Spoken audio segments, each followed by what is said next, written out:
There are new developments now as Syria is on the brink of an all-out civil war. The latest amateur video shown right here, reportedly showing another round of attacks from government forces. الله أكبر عليك يا بشار الله أكبر عليك يا مسلم. And on that battle continues, the United Nations Security Council meeting only minutes from now to review the peacekeeping mission. Is there hope there? David Lee Miller is live at the UN here in New York. What details are we expected to hear about today's meeting, David Lee? Well, Bill, we expected the Security Council is going to hear from its special envoy, Kofi Annan. He met on Monday with Bashar Assad to discuss a new peace initiative.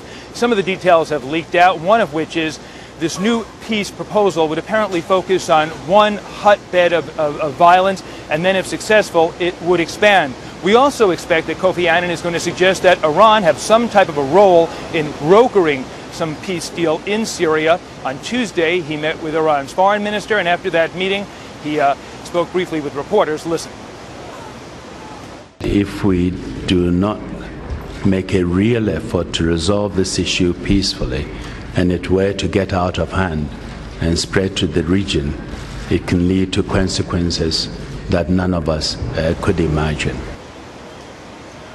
And by the way, Bill, Kofi Annan is not going to be here in person for that briefing. It's going to be via video link. He is in Geneva. Bill? What's the reaction now to his comments in Tehran this week about having the Iranians involved in these talks, David Lee?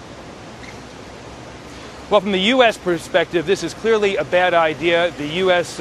Unambiguous condemning this idea. A White House spokesman saying, and I quote, "I don't think anybody with a straight face could argue that Iran has had a positive impact in Syria." Iran's leaders have historically aligned themselves with the Assad regime.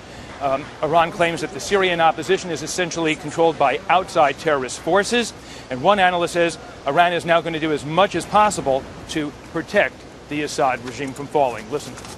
Kofi Annan is chasing a dream. I don't believe that Iran is inclined at all to help in this situation. Syria is a significant ally of Iran, and Iran has no interest in feeding it to the dogs.